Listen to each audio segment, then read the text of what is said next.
जय हिंद। स्वागत है आप सभी का अपने यूट्यूब परिवार बी ए सेमेस्टर वाला में। दीनदयाल उपाध्याय गोरखपुर विश्वविद्यालय और उससे संबंधित सभी कॉलेज में आपके एग्जाम होने वाले हैं 15 दिसंबर 2025 को बीए थर्ड सेमेस्टर में जियोग्राफी के।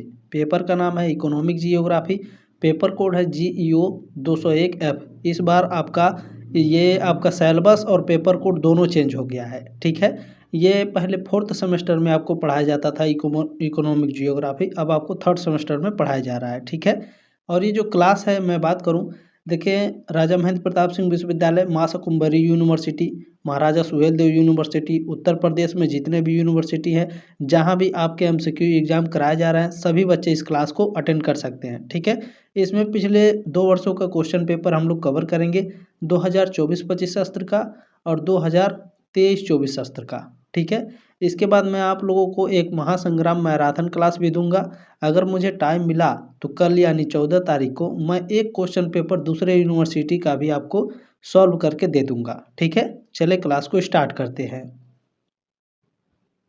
चले, इसमें सभी चीज़ें मैंने आपको बता रखी है। ठीक है, अलग से कुछ भी इसमें ऐड करने की ज़रूरत नहीं है। पहले आपको फोर्थ सेमेस्टर में पढ़ाया जाता था, अब आपको थर्ड सेमेस्टर में पढ़ाया जाएगा। पेपर कोड आप लोग देख सकते हैं 2024-25 शास्त्र का। सबसे पहले पेपर हम लोग सॉल्व करेंगे, पहले इसे मैं आपको बताऊंगा। ठीक है, चले, पहला क्वेश्चन पूछा गया है कि आर्थिक भूगोल किस विषय की उपशाखा है। आर्थिक भूगोल मानव भूगोल की उपशाखा है। बी ऑप्शन आपका राइट है क्वेश्चन नंबर पहले का। दूसरा क्वेश्चन आपसे पूछा गया है छायापुंज संकल्पना का प्रतिपादन किसने किया। ठीक है ना, तो यहाँ पर इंग्लिश में भी देख लीजिएगा। ठीक है ना, फैंटम पाइल का जो कॉन्सेप्ट है किसने प्रतिपादित किया था, जिमरमैन ने। ठीक है, छायापुंज संकल्पना का प्रतिपादन किसने किया था, जिमरमैन ने। ऑप्शन नंबर ए करेक्ट है। चलिए, तीसरा नंबर क्वेश्चन है, बहुत ही फेमस क्वेश्चन है, आप लोग कई बार मूवी भी देखे होंगे। ठीक है, KGF मूवी, KGF इसका फुल फॉर्म क्या होता है, कोलार गोल्ड फील्ड। यह कहाँ है, तो यह आपका कर्नाटक में स्थित है। ठीक है, डी ऑप्शन राइट है क्वेश्चन नंबर तीसरे का। कोलार स्वर्ण क्षेत्र स्थित है कहाँ, कर्नाटक में। इसी के ऊपर मूवी बनी थी। ठीक है ना, KGF। नेक्स्ट क्वेश्चन क्या है, देखें निम्नलिखित में से कौन सी नगदी फसल है। नगदी फसल का मतलब होता है बाबू जिसे अब बेच करके पैसा कमाया जाता है।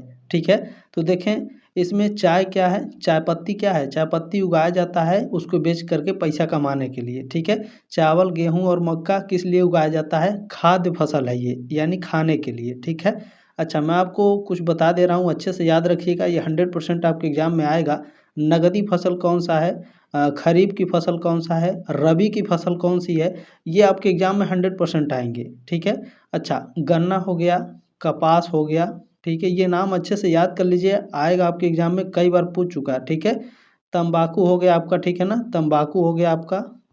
और इसमें ऐड किया जाए तो काफ़ी का भी उत्पादन किया जाता है। ठीक है, काफ़ी आप लोग पिए होंगे, काफ़ी यानी कहवा का उत्पादन किया जाता है ना।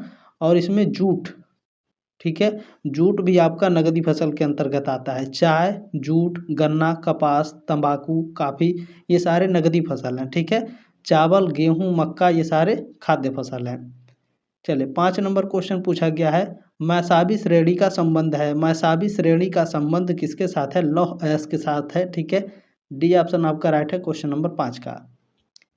चलिए, प्रश्न नंबर 6 देखें, पूछा गया है कि विकासशील देशों के लिए वैश्वीकरण का संभावित नकारात्मक परिणाम क्या है। इसका नकारात्मक परिणाम है श्रम और प्राकृतिक संसाधनों का शोषण। ठीक है ना, exploitation of labour and natural resource. B option आपका राइट है क्वेश्चन नंबर 6 का। 7 नंबर क्वेश्चन आपसे पूछा जा रहा है कि एशिया का चावल का कटोरा कहाँ है। अच्छा, एशिया का चावल का कटोरा है, किसे कहा जाता है, चाइना को। ठीक है ना, चाइना में एक, अच्छे से इसे याद कर लीजिएगा। ठीक है, ये हो सकता है आपके ऑप्शन में चाइना ना लिख करके ये आपके ऑप्शन में लिख करके दे। ठीक है, यांगदी बेसिन। चले, ये चाइना में स्थित है यांगदी बेसिन, इसी को चावल का कटोरा कहा जाता है। ठीक है ना, दोनों को अच्छे से याद कर लीजिएगा, दोनों हो सकता है ऑप्शन में चेंज करके दे तो हमारा क्वेश्चन का आंसर गलत नहीं होना चाहिए। नेक्स्ट क्वेश्चन है, देखें विटीकल्चर किस कृषि से संबंधित है। आप सभी लोग जानते हैं विटीकल्चर अंगूर की खेती के लिए से संबंधित है विटीकल्चर। ठीक है, तो अंगूरों का व्यापारिक स्तर पर उत्पादन डी ऑप्शन आपका करेक्ट है। चलिए नेक्स्ट क्वेश्चन 9 नंबर पूछा गया है कि ब्राज़ील में कहवा के बाग कहलाते हैं। कहवा यानी कॉफ़ी, अभी मैंने आपको बताया ना कॉफ़ी क्या है, नगदी फसल है। तो ब्राज़ील में जो कहवा है यानी कॉफ़ी के जो बाग हैं इसको फैजेंडा बोला जाता है। बी ऑप्शन आपका करेक्ट है।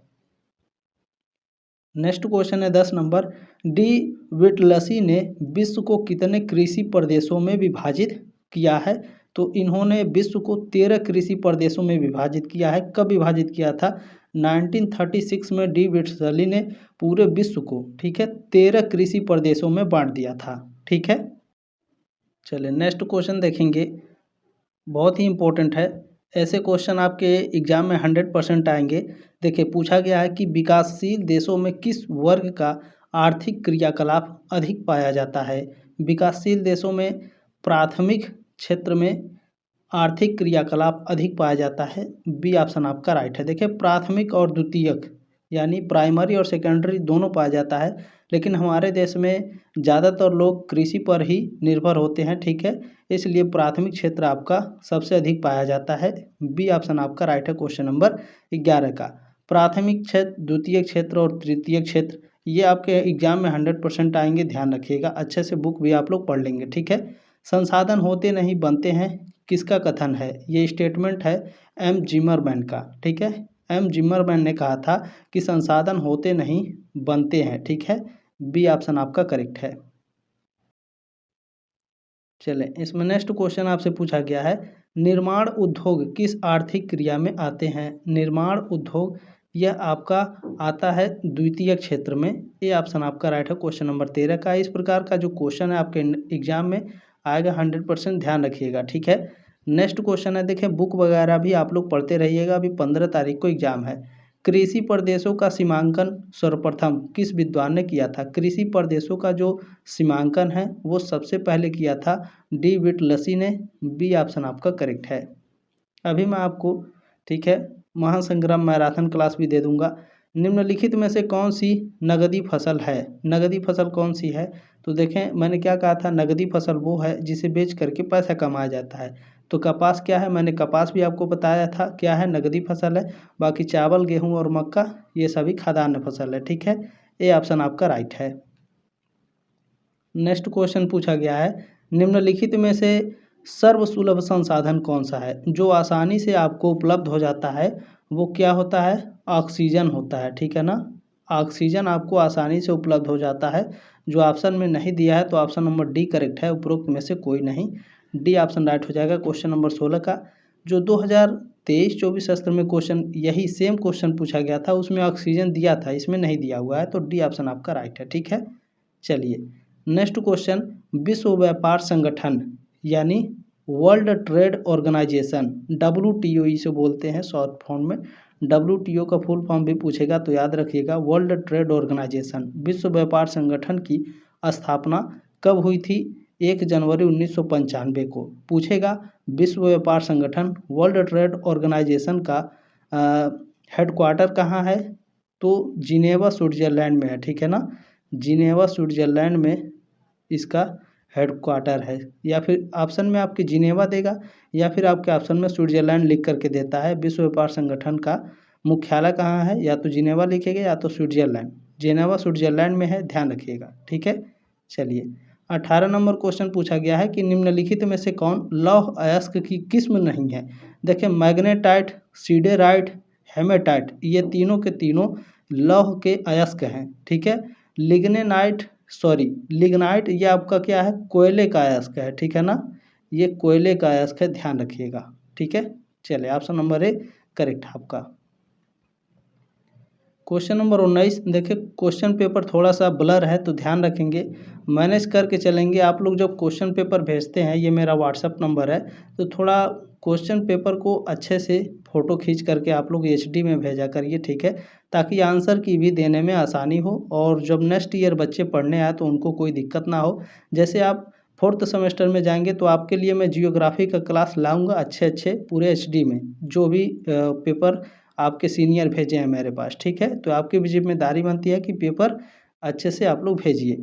देखिए नेक्स्ट क्वेश्चन है कि आर्थिक भूगोल का उद्गम सर्वप्रथम किस रूप में हुआ। आर्थिक भूगोल का जो उद्गम है ये सबसे पहले वाणिज्यिक भूगोल के रूप में हुआ था, ठीक है ना, एज कॉमर्शियल जियोग्राफी के रूप में हुआ था। ये ऑप्शन आपका करेक्ट है। 20 नंबर क्वेश्चन पूछा गया है कि मनुष्य का ज्ञान ही सबसे बड़ा संसाधन है, किसने लिखा। तो ये किसने लिखा है, तो जिमरमैन ने लिखा था कि मनुष्य का ज्ञान ही सबसे बड़ा संसाधन होता है। ये ऑप्शन आपका राइट है। Next question 21 number, world resources and industries नामक पुस्तक किसके द्वारा लिखी गई। इस पुस्तक को किसने लिखा भैया, वर्ल्ड रिसोर्स एंड इंडस्ट्रीज, इस पुस्तक को लिखा है एम जिमरमैन ने, ठीक है। ये ऑप्शन आपका राइट है क्वेश्चन नंबर 21 का। अच्छा, ये लिखा कब था इन्होंने, तो 1951 में ये प्रकाशित हुई थी। किसने प्रकाशित किया था, हार्पर एंड ब्रदर्स के द्वारा 1951 में वर्ल्ड रिसोर्स एंड इंडस्ट्रीज पुस्तक को प्रकाशित किया गया और इसको लिखा है एम जिमरमैन ने। चलिए 22 नंबर क्वेश्चन पूछा गया है, देखें मैनचेस्टर किस उद्योग के लिए प्रसिद्ध है। मैनचेस्टर ये सूती वस्त्र उद्योग के लिए प्रसिद्ध है। कहाँ, अहमदाबाद में, भारत अहमदाबाद में, ठीक है ना। डी ऑप्शन आपका राइट है क्वेश्चन नंबर 22 का। नेक्स्ट क्वेश्चन 23 नंबर, संयुक्त राज्य अमेरिका का सुपीरियर झील प्रदेश क्या है। सुपीरियर झील प्रदेश किस खनिज के उत्पादन हेतु विश्व प्रसिद्ध है।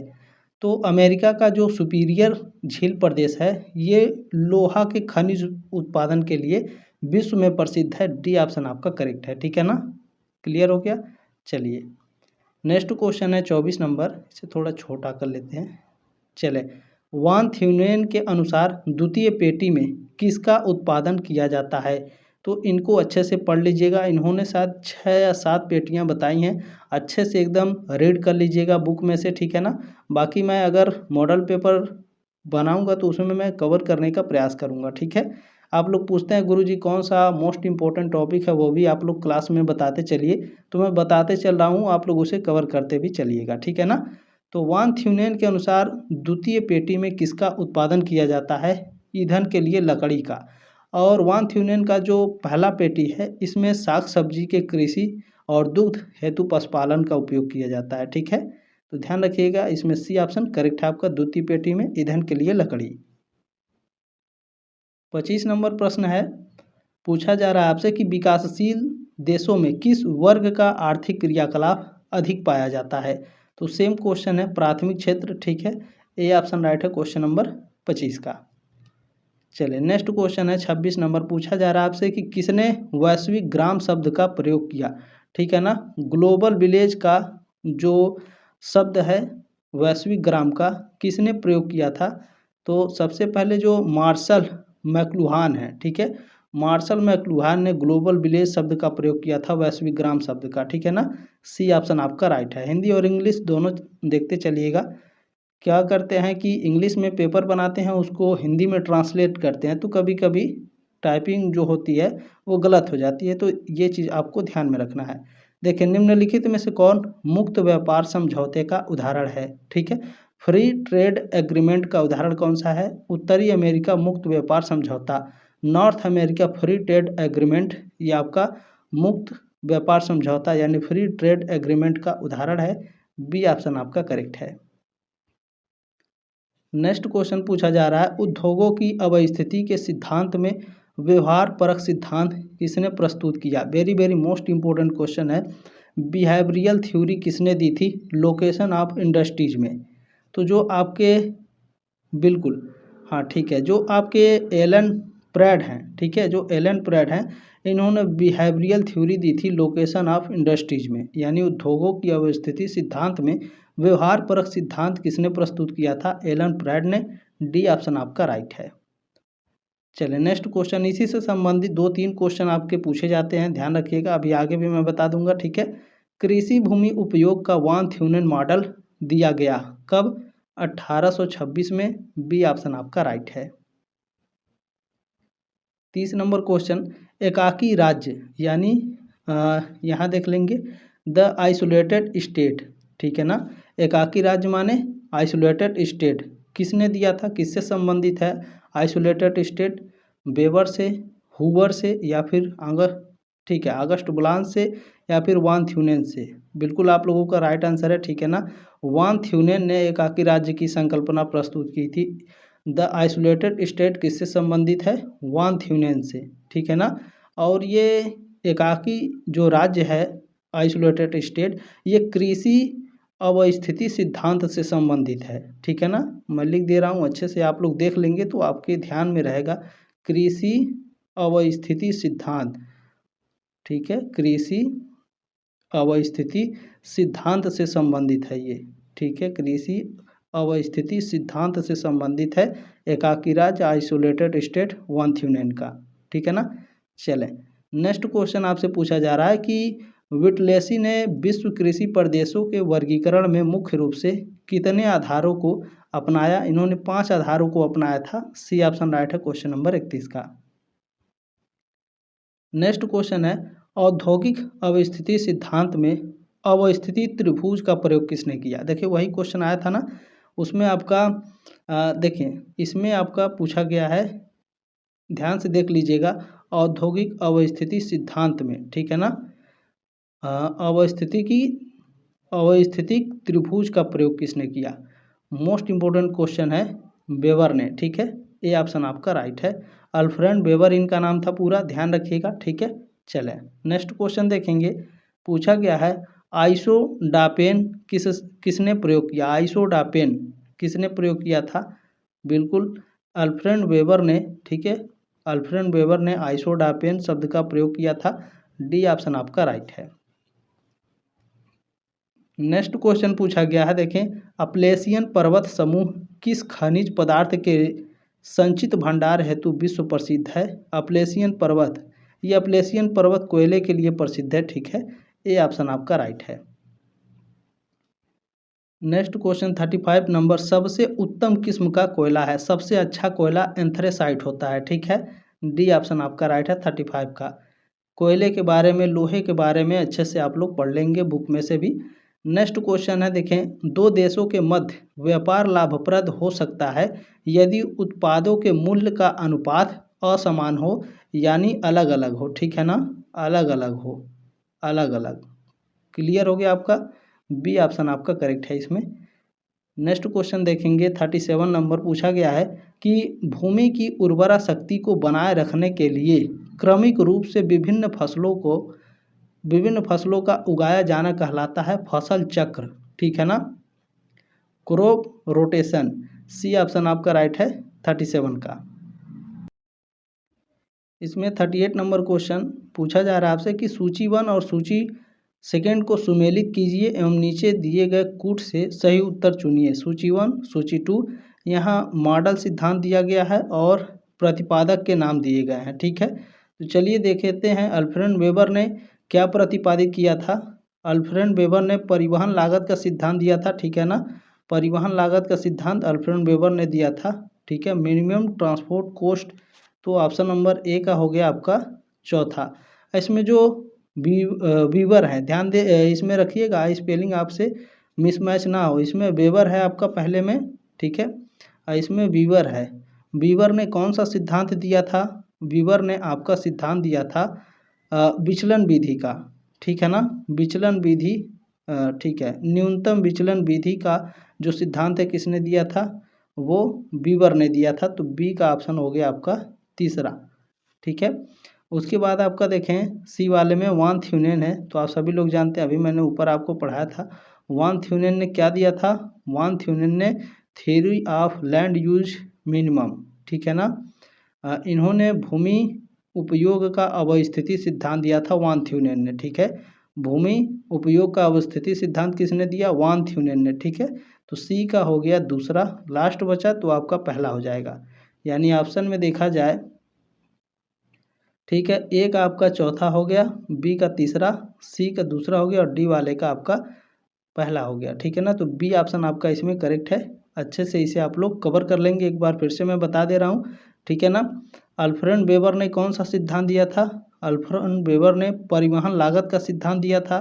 और इसमें जो वीवर हैं, ध्यान रखिएगा स्पेलिंग आपसे गलत ना हो, मैं फिर से बोल रहा हूँ, वीवर ने कौन सा सिद्धांत दिया था? वीवर ने सिद्धांत दिया था विचलन विधि का, ठीक है ना, विचलन, न्यूनतम विचलन विधि का बीवर ने सिद्धांत दिया था। वान थ्यूनेन ने किसका सिद्धांत दिया था? वान थ्यूनेन ने बताया था भूमि उपयोग का अवस्थिति सिद्धांत, ठीक है। और लास्ट वाला डी विटलसी है। डी विटलसी ने कौन सा सिद्धांत दिया था? विश्व कृषि तंत्र का वर्गीकरण, ठीक है ना, classification of world agriculture system, ठीक है। क्लियर हो गया? चलें, नेक्स्ट क्वेश्चन है, देखिए 39 नंबर मोस्ट इंपॉर्टेंट है। पूछा गया है कि यूरेनियम किस प्रकार का संसाधन है? तो बहुत ही रेयर संसाधन है, रेयर मटेरियल इसको बोला जाता है, ठीक है ना। बहुत ही विरल है, बहुत मुश्किल से मिलता है यूरेनियम। सी ऑप्शन आपका राइट है। नेक्स्ट क्वेश्चन देखें, पूछा गया है विश्व व्यापार संगठन WTO का मुख्यालय कहाँ स्थित है? मैंने आपको ऊपर बताया जिनेवा स्विट्जरलैंड में स्थित है, ठीक है। चलें, नेक्स्ट क्वेश्चन 41 नंबर मिश्रित खेती किससे संबंधित है? एक फार्म पर फसलोत्पादन एवं पशुपालन, यानी एक ही आपके पास खेत है, इस पर आप पशुपालन भी करते हैं और सब्जियां भी उगाते हैं, तो उसे मिश्रित खेती बोला जाता है, ठीक है। सी ऑप्शन आपका राइट है। नेक्स्ट क्वेश्चन देखें, ट्रक फार्मिंग किसके लिए प्रयुक्त होता है? ट्रक फार्मिंग सब्जी उत्पादन के लिए प्रयुक्त होता है। सी ऑप्शन आपका राइट है। नेक्स्ट क्वेश्चन, निम्नलिखित में से कौन प्राथमिक क्रियाओं के अंतर्गत नहीं आता है? प्राथमिक, द्वितीयक, तृतीयक, ये आएगा आपके एग्जाम में 100%, ठीक है। प्राथमिक क्रियाओं के अंतर्गत वानिकी, चराई और बागाती कृषि, ये आपका प्राथमिक क्षेत्र में आते हैं। वित्तीय सेवाएं आपके द्वितीयक क्षेत्र में आते हैं, ठीक है। तो सी ऑप्शन आपका करेक्ट है, ये प्राथमिक क्षेत्र के अंतर्गत नहीं आएगा। नेक्स्ट क्वेश्चन देखें 44 नंबर, विश्व का सर्वाधिक कोयला उत्पादित करने वाला देश है चाइना। बी ऑप्शन आपका राइट है। नेक्स्ट क्वेश्चन देखें 45 नंबर, भारत में लौह अयस्क का उत्पादन अग्रणी राज्य समूह है। तो सबसे पहले ओडिशा आपका आता है, उसके बाद छत्तीसगढ़, उसके बाद कर्नाटक, फिर आपका झारखंड आता है, ठीक है ना। ऑप्शन नंबर ए करेक्ट है आपका। हालांकि कर्नाटक आपसे ऑप्शन में दिया नहीं है, ठीक है, यहाँ पर सी वाले में दिया है, तो कर्नाटक पहले नहीं आता है, पहले उड़ीसा ही आता है, ठीक है ना, उड़ीसा। नेक्स्ट देखें, निम्नलिखित में से कौन सा नवीकरणीय संसाधन है? नवीकरणीय संसाधन कौन सा है? वाटर यानी जल, यानी पानी क्या है आपका नवीकरणीय संसाधन है? कोयला, पेट्रोल और खनिज, ये आपका गैर नवीकरणीय संसाधन या अनवीकरणीय संसाधन है, यानी ये सीमित मात्रा में है, ये खत्म हो सकता है, लेकिन पानी आपका खत्म नहीं हो सकता है, ठीक है ना। चलें, नेक्स्ट क्वेश्चन क्या है 47 नंबर, लदांग कृषि संबंधित है। लदांग कृषि मलेशिया और इंडोनेशिया से संबंधित है। ये ऑप्शन आपका करेक्ट है, ठीक है। अच्छा, लदांग कृषि क्या होता है? कमेंट बॉक्स में ज़रूर बताइएगा, ठीक है। ये आपका होमवर्क है, चलिए पूछ सकता है आपके एग्जाम में। देखें, आप लोग कमेंट करेंगे तो आपको याद रहता है, ठीक है। देखिए, प्रकृति के आधार पर संसाधन को कितने भागों में बांटा गया है? प्रकृति के आधार पर संसाधनों को प्राकृतिक संसाधन और मानवीय संसाधन में बांटा गया है। सी ऑप्शन आपका करेक्ट है, उपरोक्त दोनों। नेक्स्ट क्वेश्चन है, तृतीय आर्थिक क्रियाओं में सम्मिलित है। तृतीय आर्थिक क्रियाओं में परिवहन, संचार और व्यापार, ठीक है ना, ट्रांसपोर्टेशन, कम्युनिकेशन और ट्रेड, ये तीनों के तीनों आपके तृतीयक आर्थिक क्षेत्र में आते हैं, ठीक है। उपरोक्त सभी डी ऑप्शन राइट है। देखें, इतना मेहनत करते हैं हम लोग आप लोगों के लिए। पर्सनली मैं दीनदयाल उपाध्याय गोरखपुर विश्वविद्यालय के जितने भी बच्चे हैं, मैं सबके लिए बहुत ही मेहनत करता हूं, तो आपकी जिम्मेदारी बनती है। देखिए, इस तरह का हाइप बटन होगा, ठीक है। यहाँ देखिए, डाउनलोड क्लिप रिमिक्स, जब इसे इस तरीके से इधर स्वाइप कीजिएगा तो हाइप बटन होगा। हाइप में इस क्लास को थोड़ा सा कुछ पॉइंट मिलेंगे, जिससे क्या होगा कि इस क्लास को ज़्यादा से ज़्यादा बूस्ट मिलेगी, यानी ज़्यादा से ज़्यादा बच्चों के पास पहुँचेगी। तो प्लीज़ हाइप ज़रूर दे दीजिएगा आप लोग, ठीक है ना। चलिए, और कुछ नहीं चाहिए, लाइक कर दीजिएगा। जितना ज़्यादा लाइक रहता है उतना ज़्यादा रिकमेंड होता है बाकी बच्चों के पास। ये लास्ट क्वेश्चन है, इस क्वेश्चन पेपर का पूछा गया है कि निम्नलिखित में से किसे डी विटलसी द्वारा 1936 में विश्व के कृषि प्रदेशों के सीमांकन में आधार स्वरूप सम्मिलित नहीं किया गया? तो देखें, इसमें भू स्वामित्व को सम्मिलित नहीं किया गया था, लैंड ओनरशिप को, ठीक है। बाकी इन तीनों को सम्मिलित किया गया था। डी ऑप्शन आपका करेक्ट है। अब चलिए 2023-24 शास्त्र का क्वेश्चन पेपर हम लोग कवर करेंगे। चले, ये आपका 2023-24 सत्र का क्वेश्चन पेपर है। अच्छा, 2024-25 वाले क्वेश्चन पेपर में थोड़ा सा समय ज़्यादा लग गया, तो इसको हम लोग जल्दी जल्दी थोड़ा कवर करने का प्रयास करेंगे। पहला क्वेश्चन है, डी विटलसी ने विश्व को कृषि प्रदेशों में विभाजित करने के लिए, ठीक है, कितने आधार तत्वों का उपयोग किया? ये रिपीटेड क्वेश्चन है। 5 अभी मैंने आपको बताया उस वाले पेपर में, पहले का ऑप्शन नंबर बी करेक्ट है। चलिए, दूसरा क्वेश्चन पूछा गया है, डी विटलसी ने विश्व को कितने कृषि प्रदेशों में विभाजित किया? तो 13। ये भी क्वेश्चन रिपीटेड है, ठीक है, बी ऑप्शन आपका राइट है क्वेश्चन नंबर दूसरे का। चलिए, प्रश्न नंबर 3 है कि निम्नलिखित में से किस देश में कृषि योग्य भूमि का प्रतिशत सबसे अधिक है? तो हमारे प्यारे देश भारत में, ये ऑप्शन आपका राइट है। नेक्स्ट क्वेश्चन देखेंगे 4 नंबर। चले, पूछा गया है कि निम्नलिखित में से कौन सी नगदी फसल नहीं है जिसे बेचकर पैसा नहीं कमाया जाता है? वो कौन सी फसल नहीं है? धान। धान क्या है? खाद्यान्न फसल है। कपास, कॉफी और गन्ना ये आपके नगदी फसल हैं, ठीक है, मैंने पहले ही बता दिया, डी ऑप्शन आपका राइट है। 5 नंबर क्वेश्चन पूछा गया है कि निम्नलिखित में से कौन सी बागाती फसल नहीं है? बागाती फसल कौन सी नहीं है? देखिए, रबर, चाय, कॉफी ये तीनों बागाती हैं। मक्का आपका बागाती फसल नहीं है, ठीक है, खेती वाली फसल है। 5वें का डी ऑप्शन आपका राइट है। नेक्स्ट क्वेश्चन पूछा गया है कि संयुक्त राज्य अमेरिका में मक्का का प्रमुख उपयोग होता है किसके लिए? पशुओं के चारे में। बी ऑप्शन आपका राइट है। नेक्स्ट क्वेश्चन देखेंगे 7 नंबर। पूछा गया है, ब्राज़ील में कहवा के बाग कहलाते हैं? ब्राज़ील में कहवा के बाग फैजेंटा कहलाते हैं। रिपीटेड क्वेश्चन है, 7वें का बी करेक्ट है। 8 नंबर क्वेश्चन देखें, वानथ्यूनेन के अनुसार प्रथम पेटी में किसका उत्पादन किया जाता है? और उस वाले पेपर में द्वितीय पेटी के बारे में पूछा था, ठीक है। पहले पेटी में साग सब्जी की खेती तथा दुग्ध हेतु पशुपालन है, ठीक है, और द्वितीय पेटी में ईंधन के लिए लकड़ी है, और इसको अच्छे से आप लोग कवर कर लीजिएगा, ठीक है, बुक में से भी। नेक्स्ट क्वेश्चन है, वानथ्यूनेन के अनुसार छठवीं पेटी जानी जाती है।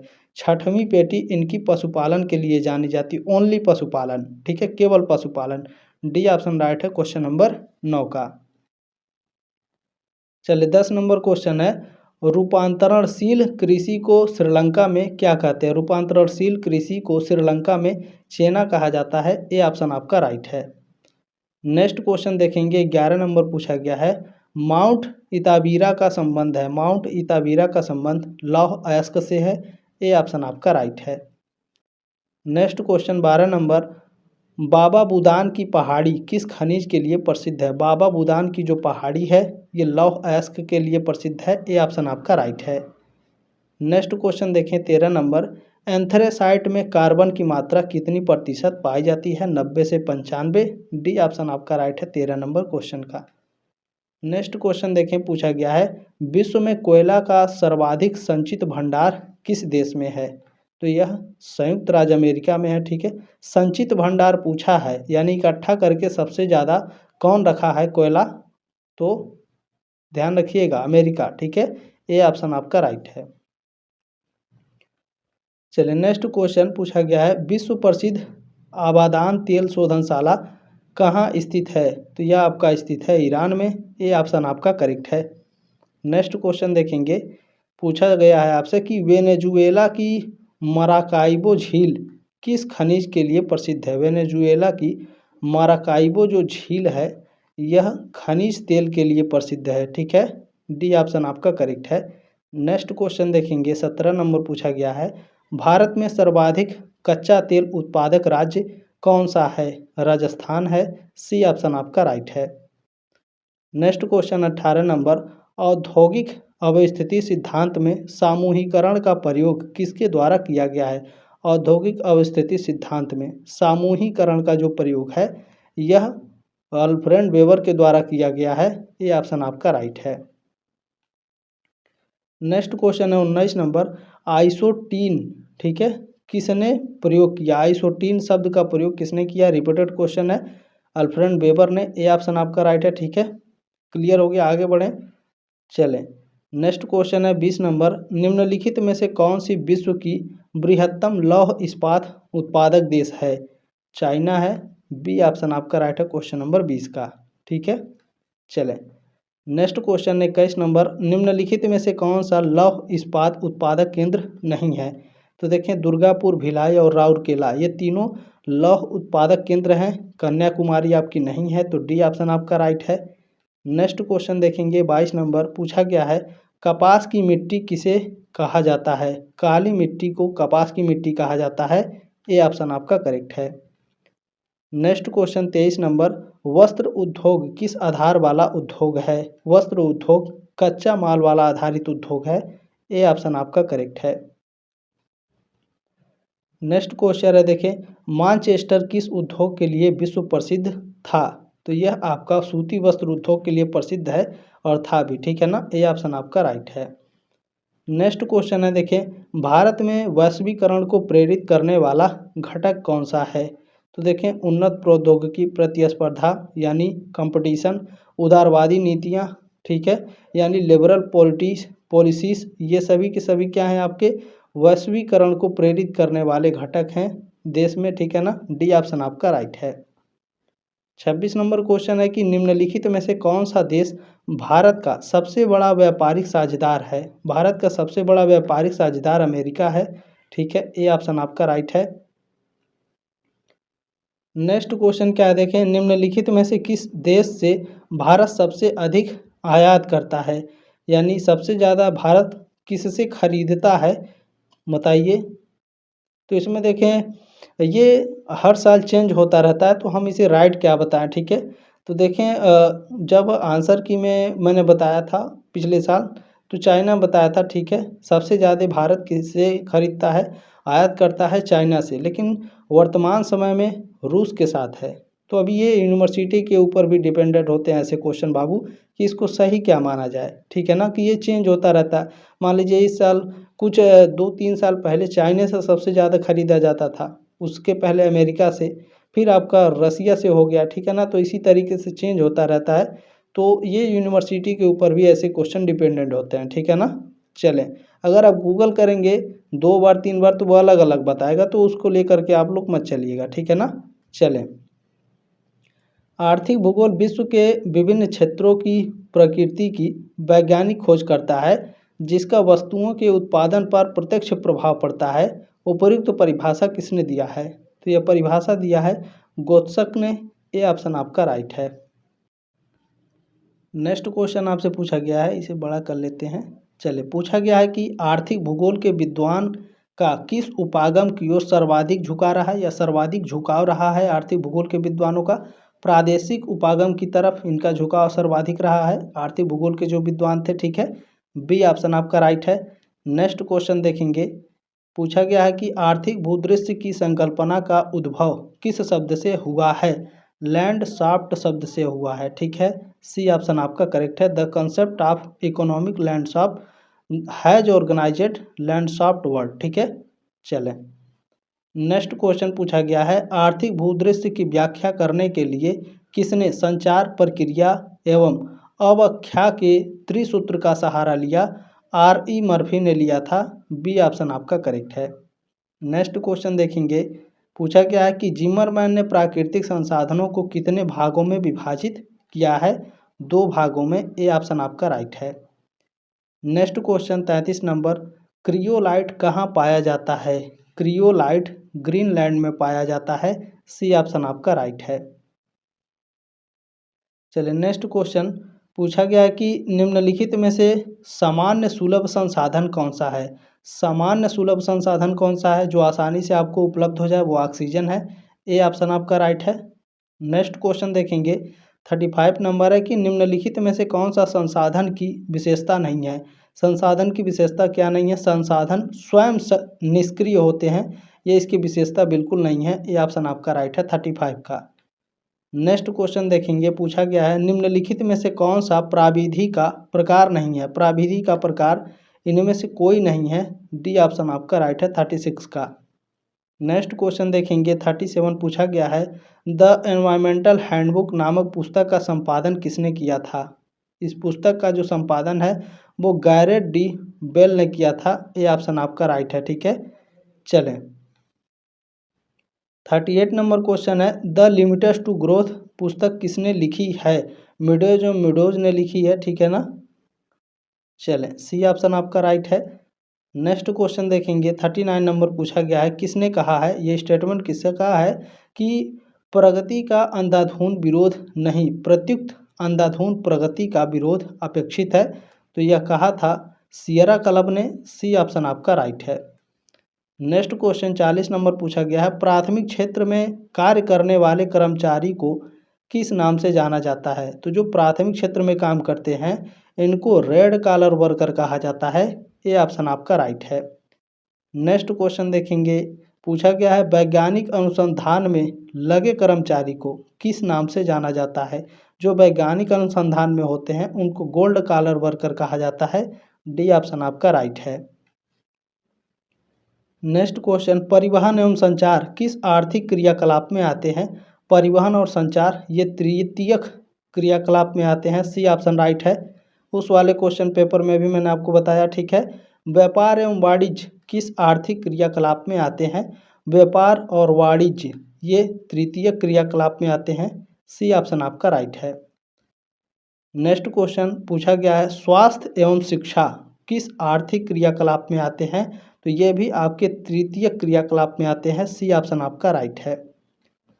नेक्स्ट क्वेश्चन देखेंगे, पूछा गया है आपसे कि वैज्ञानिक अनुसंधान किस आर्थिक क्रियाकलाप में आता है। तो जो वैज्ञानिक अनुसंधान है इनमें से किसी में भी नहीं आता है, ठीक है ना। प्राथमिक द्वितीयक तृतीयक में भी नहीं आता है। डी ऑप्शन आपका राइट है। चलिए नेक्स्ट क्वेश्चन पूछा गया है, वाणिज्य कृषि किस आर्थिक क्रियाकलाप में आता है। वाणिज्यिक जो कृषि क्रियाकलाप है यह प्राथमिक क्षेत्र में आता है। ये ऑप्शन राइट है 46 का। नेक्स्ट क्वेश्चन, निम्नलिखित में से कौन सा अर्धजलीय फसल है। अर्धजलीय फसल आपका धान है, ठीक है ना। ये ऑप्शन आपका राइट है 47 का। नेक्स्ट क्वेश्चन देखेंगे, पूछा गया है विश्व में चाय का सर्वाधिक उत्पादन कौन सा देश करता है। चाय पत्ती सबसे ज़्यादा चाइना उत्पादित करता है। ये ऑप्शन आपका राइट है। इसमें नेक्स्ट क्वेश्चन है, निम्नलिखित में से कौन सी पहाड़ी चाय की खेती के लिए प्रसिद्ध है। तो देखें इसमें जो आपका नीलगिरी पहाड़ी है यह आपका चाय पत्ती के लिए बहुत ही प्रसिद्ध है। सी ऑप्शन आपका राइट है, चाय पत्ती की खेती के लिए, ठीक है। आप लोगों ने जो प्यार और सपोर्ट दिया है आप सभी का बहुत बहुत धन्यवाद। हाइप ज़रूर दे दीजिएगा आप लोग, ठीक है। और मैं महासंग्राम मैराथन क्लास ज़रूर लाऊंगा आप लोगों के लिए, ठीक है। क्लास में एक्टिव रहिएगा यूट्यूब पर भी और टेलीग्राम ग्रुप में भी, ठीक है ना। दोनों का लिंक दिया गया डिस्क्रिप्शन बॉक्स में, ज्वाइन कर लीजिएगा टेलीग्राम ग्रुप। पूछा गया बाबू आपसे कि डी विटलसी ने कृषि प्रदेशों का सीमांकन किस वर्ष में किया था। ये भी मैंने बताया 1936 1936 में। बी ऑप्शन राइट है क्वेश्चन नंबर 50 का। जल्द मिलेंगे आपके नेक्स्ट क्लास में, तब तक के लिए जय हिंद, वंदे मातरम।